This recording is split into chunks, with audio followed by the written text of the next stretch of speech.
Welcome back to another episode of the Tony Narrative Show. I'm your host, Tony. Thank you for joining me. Today is a wonderful day. Today is iPhone 12 Pro Day. Now, I know it's a few days after the release, just got mine, but I'm super excited about this new phone and the capabilities that it has with the camera mode. I have been using iPhone 12 Pro for just a little bit now, and I jumped from the XS to the 12 Pro. I didn't have the 11 Pro. I don't buy phones every year. I buy one every other year because this doesn't make sense to me, like to buy a phone every single year like a lot of people do. Buying a phone every other year works better for myself, right?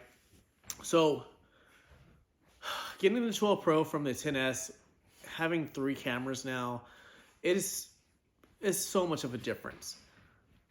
But the biggest thing I wanted to look at was not how I use my phone, but how you would use your phone as an everyday consumer of, cell phones, Apple products, iPhones, right?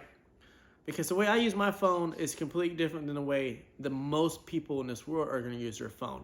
And, that is taking photos of the kids, taking photos at the zoo, at the park, maybe your food, which you ate that day on your date. And that's what I want to go over is how to get the best experience and what each thing on your phone and your camera mode for photo mode and for portrait mode means to you, and how they can help you, and how I can help you better utilize your photos and capture the best image. Now we're gonna do multiple parts.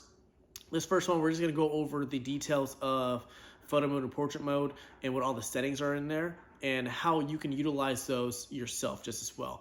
Biggest thing we're going to talk about is portrait mode. Portrait mode, there is aperture on there, and they don't really talk about this when you buy a phone, right? They say, oh, here's portrait mode, makes you look amazing, blurs the background out. But for an average consumer who doesn't understand photography, that doesn't make sense to you.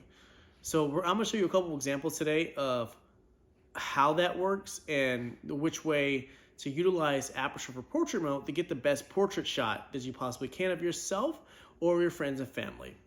So let's get down to it, dive right in. We have switched over to photo mode on the iPhone 12 Pro. We're going to go over photo mode and portrait mode today and the different settings in there to kind of help advance the way we use our iPhone 12 Pro to capture moments and to kind of understand like the different things that are involved with it, okay? The biggest thing is that, the iPhone 12 Pro, the iPhone 11 Pro, they come with 3 cameras, ultra wide, your normal lens, and your telephoto lens. Telephoto lens is going to give you, 5 times optical zoom on there, plus a little bit of digital zoom in there too, just as well. The 0.5, which is ultra wide, which you see on the screen, you see 0.5, 1x, and 2x. This is 0.5 view right here. This is 1x, this is 2x. Now, there is a trick to this where if you hold down any one of the buttons, it will bring up a dial where you can just spin to zoom in. So if you've noticed that people are taking videos and they're zooming in really quick, it looks like they're not doing that like on any kind of video editing software. It's because they're doing that while they're recording too, just as well. Because you can record a video while zooming in that way too. Now, what we're gonna do here, we're gonna swipe up on the screen. Or in this case, since I'm in landscape mode, we're going to swipe to the right. And it's going to open up a different level of settings for us. So at the top layer, we have our flash. I always leave flash to auto. I never turn it on or off just because it makes it quicker when you're taking a photo. The flash is, there ready available for if you're in a dark situation. If you're in a light situation, the flash won't go off. But if you're in a dark situation at nighttime and you need the flash on, but you have it set to off, you have to go in there and turn it on before you take the photo. And you might have accidentally forgot you had it off. You took the first photo, and now the moment's gone. So I just always leave it to auto. The phone does a really good job determining when it needs to use flash and when it doesn't need to use flash. I find that if it uses flash when I don't need it to, it's not so bad because I can correct that in post. But sometimes it does have its own problems. But auto works for me. The next level is our nighttime exposure right here. So on the 12 Pro, night mode is available in all 3 lens modes, which is awesome. So right now I have it set to auto. So when the phone senses that it's too dark outside, Like now, let me turn the lights off and see if it changes over. It didn't change over. It's a little bit too sunny outside, but that's okay. Pretty much what it's gonna do is it's gonna switch over from normal shooting mode to night mode, and it's gonna give you longer exposure time. So it can give you a few second exposure right now based upon my lighting situation. It's recommended that we do a 1 second exposure at max, but it can be a little bit higher if it needs to be, depending on the situation. Also too, the phone will recognize if it's on a tripod and give you a longer exposure based upon that, because there's no camera movement right there. Our next setting is our aspect ratio. As you can see, mine's set to 16:9. We're gonna tap that. We have a few different options. Your phone comes stock at 4:3 aspect ratio. I like 16:9. You get more frame in there. I can crop in where I need to crop in a little bit better because I have more to get rid of. Also too, 16:9 works really well for Instagram stories and Facebook stories, because you're getting a full story view versus like a 4:3 where it does fill the frame up from left to right, but from top to bottom you have a little bit of excess right there, and I usually have to fill that in with like some kind of text. So 16:9 works a little bit better for me. Another option is square, which is 1:1. It crops into 1:1 for you, which is perfect for Instagram feeds.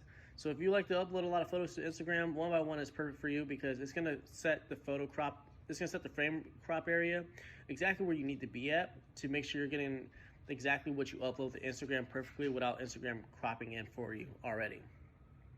And then you have those options right there. So let's go back. I'm going to set my aspect ratio back to 16:9. Underneath that, we have the plus and minus button, which is your exposure compensation right there.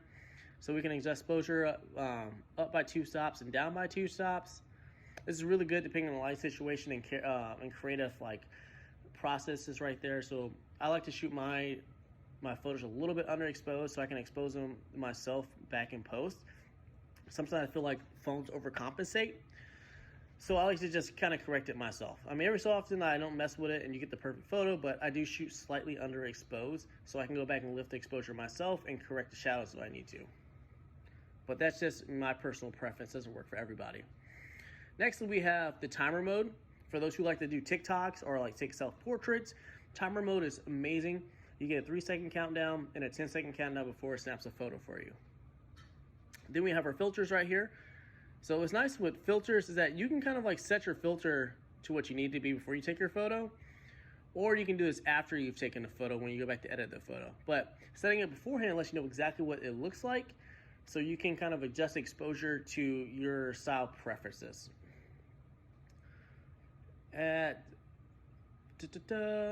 So let me show you what they look like. Ultra wide's right here, normal view, 2 times right there. Now, there is a weird adjustment with the camera as it switches from 1 times to the telephoto. It almost seems like the camera's moving, but I have a feeling that all 3 cameras are working at the same time. The phone is just switching between different view modes for you. So, and then also the cameras aren't all at the same angle too, just as well. So they don't have the same like focal point distance from one another, because they are in that weird triangular box area. So they are looking at different, they're looking at the scene differently on each camera. Now, if you tap the screen anywhere, it brings up a yellow box for focus points.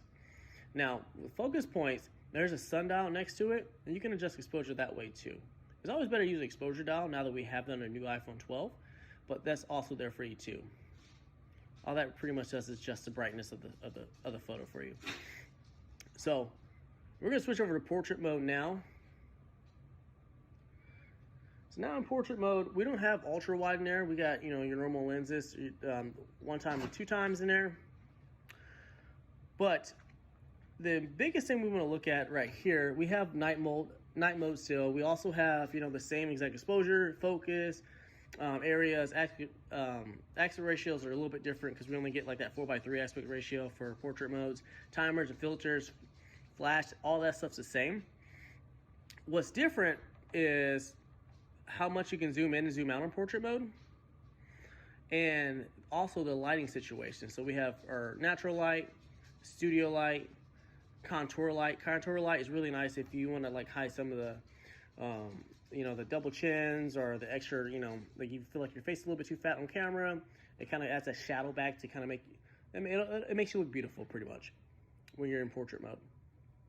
Then you have your stage light, which it wants the center focus on the subject. Your stage light mono, high key light mono. All right, let's go back to natural light. The biggest thing that on portrait mode that I want to talk about is aperture. So for those non-photography individuals, aperture in layman's terms for everyone is how much blur is in the background. But aperture, what it does, it adjusts how much is in focus, your depth of field. So right now I have my aperture set to 1.4. Your aperture does come stock when you get it at 4.5, f4.5. So we're gonna tap this bottom right hand corner right here for your aperture. It could be on top depending on how you're looking at it. You can also swipe up and hit the F button right there too. That works the same way just as well. So I like a good sweet spot of f2.8 for aperture. That's perfect for me. So you can kind of see like Goku is in the front in the orange with the black hair, Vegeta's in the back with the red hair. You saw how Vegeta came into focus as I switched to f2.8. Let me go back to f1.4. So he's completely gone. So everything behind Goku is out of focus. And you kind of see like where Goku is, like the table. Part of that's in focus from the camera to him and a little bit behind him.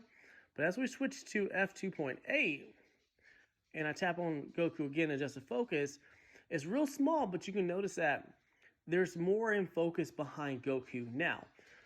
Again, like I said, aperture adjusts the depth of field and also the amount of light that comes into the lens, but that's neither here nor there because your phone still compensates a lot. Let's bump it back up to 4.5 where your phone comes stock at. And as you can see, like it's not as blur, it's getting, the blurriness is getting really close to Vegeta's feet. And you can actually clearly tell that, he's back there now. You can kind of see the structure of the body, the eyes, eyebrows, so on and so forth. Let's bump this aperture up to f8. And now like Vegeta's almost in focus again. He's still blurred out, but you can definitely tell that, he's almost in focus. And all the way to f16, and you can clearly see Vegeta in the back. The depth of field, I'm sorry, is a lot further back now. But we can see the background, we can see the chair, we can see the fireplace now. So that's what aperture does. If you're wondering like in portrait mode, like how to get the best photo, f2.8 is perfect.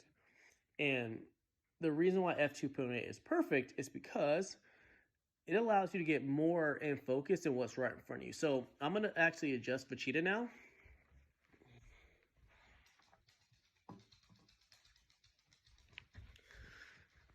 So I moved Vegeta closer.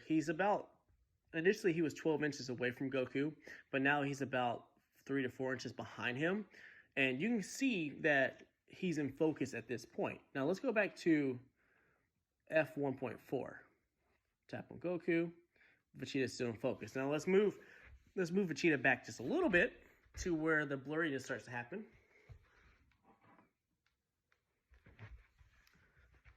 So I move Vegeta back to where the blurriness starts to happen. You can kind of see like his face and everything still, but the depth of field is really coming into effect there. So let's open up the aperture to f2.8.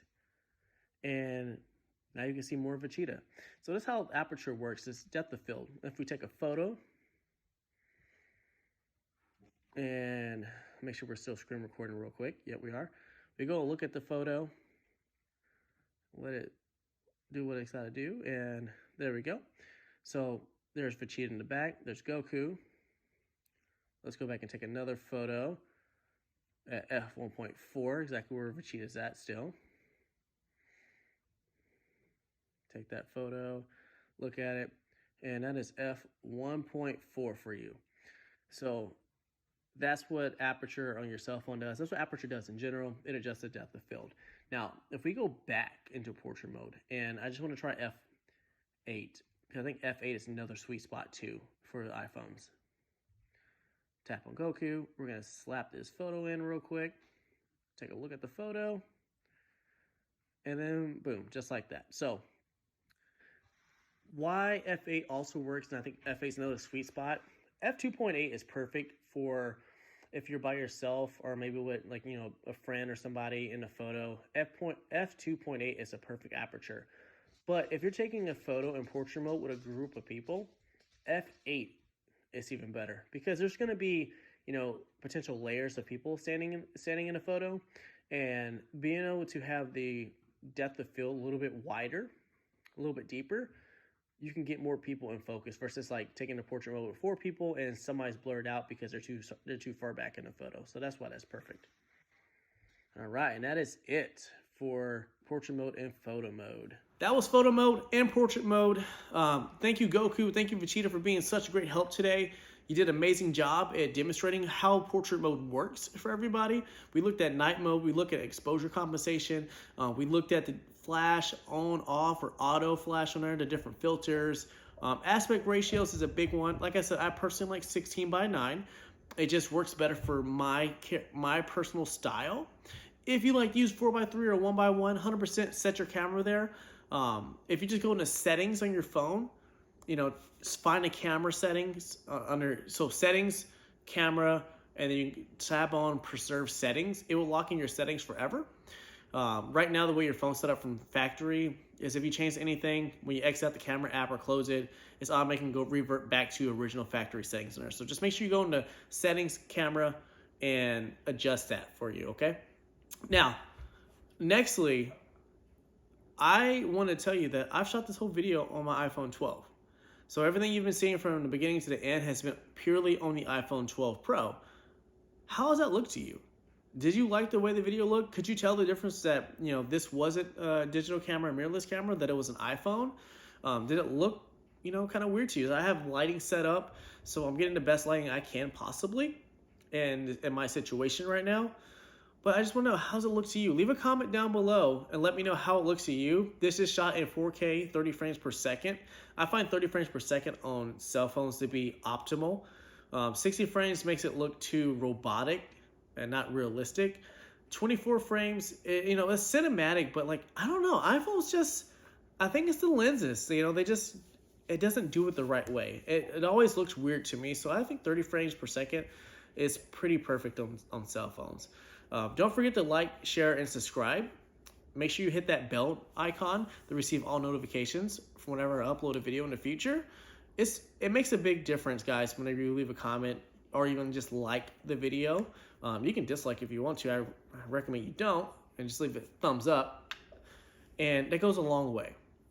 But till then, I'm Tony. You've been great. I'll see you next time. Peace out.